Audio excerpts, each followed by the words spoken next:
আসসালামু আলাইকুম। আজকে আপনাদের জন্য রমজান স্পেশাল বা ঈদ স্পেশাল দুধ সেমাই রেসিপি নিয়ে আসলাম। ভালো লাগলে লাইক, শেয়ার, সাবস্ক্রাইব করে নেবেন নতুন রেসিপির জন্য। এই দুধ সেমাইটি বানানোর জন্য প্রথমে কি লাগবে সেটা আপনাদেরকে আমি দেখাবো। তো এটা খুবই সুস্বাদু হয়, বানাইলে গরম ঠান্ডা দুটোটা খাইতে পারবেন বানিয়ে।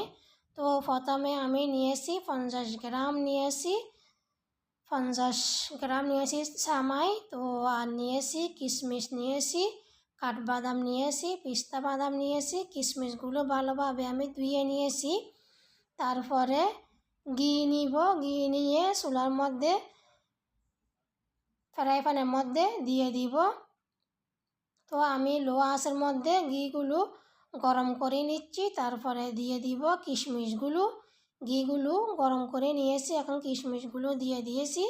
কিশমিশগুলো দিয়ে ভালোভাবে ভেজে নিব। কিশমিশগুলো ভালোভাবে ভাজলে সেমাইয়ের সাথে খাইতে খুবই ভালো লাগে, জুসি হয়। সেই জন্য কিশমিশগুলো ভালোভাবে আমি ভেজে নিচ্ছি। দেখুন একদম ফুলে গুলগুল হয়ে গেছে, এখন উঠিয়ে নিচ্ছি।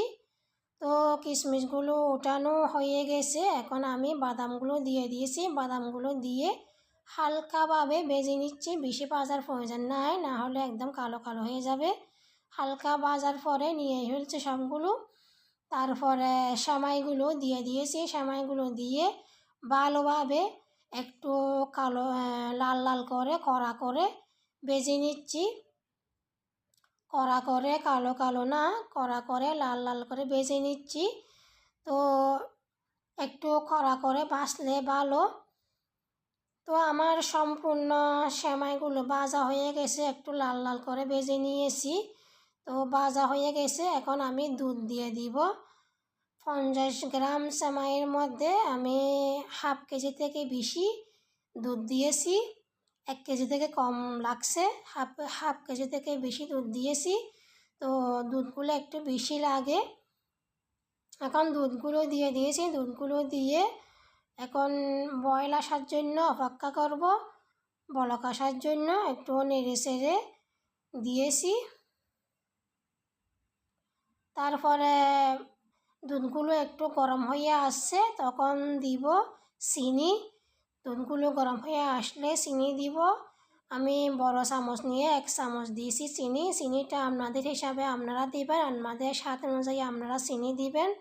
তো আমি চিনি কম দিছি, কারণ আমাদের ঘরে একটু চিনি কম হলে বেশি পছন্দ করে, সেই জন্য একটু চিনি কম দিয়েছি। তো এখন দুধগুলো সেমাইগুলো সিদ্ধ হয়ে আসতেছে।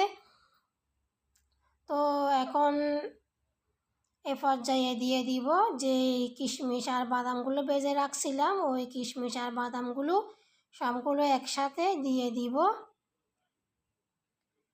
সবগুলো একসাথে দিয়ে দিয়েছি। তারপর একটু ভালো করে নেড়ে দিয়েছি। তো আমি এগুলো 2 থেকে 3 মিনিট ভালোভাবে সেদ্ধ করে নিয়েছি। সম্পূর্ণ হয়ে গেছে, এখন আমি নামিয়ে ফেলবো। ওখান থেকে ফ্রাই প্যান থেকে উঠিয়ে নিয়েছি। তো একটা মাঝখানে খেজুর দিয়েছি আর কিছু পিস্তা বাদাম দিয়েছি। রেসিপিটি ভালো লাগলে অবশ্যই ট্রাই করবেন। লাইক, শেয়ার, সাবস্ক্রাইব করে নেবেন।